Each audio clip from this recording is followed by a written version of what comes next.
Edo used to own Onitsha, yes. Before, Onitsha people used to speak Edo language.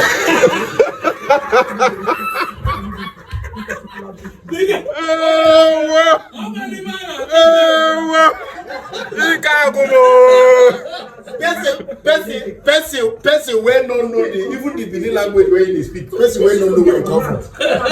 Wahala.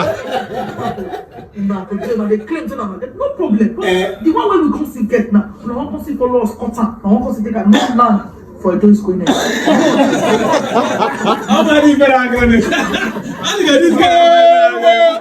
I don't know in a bamba that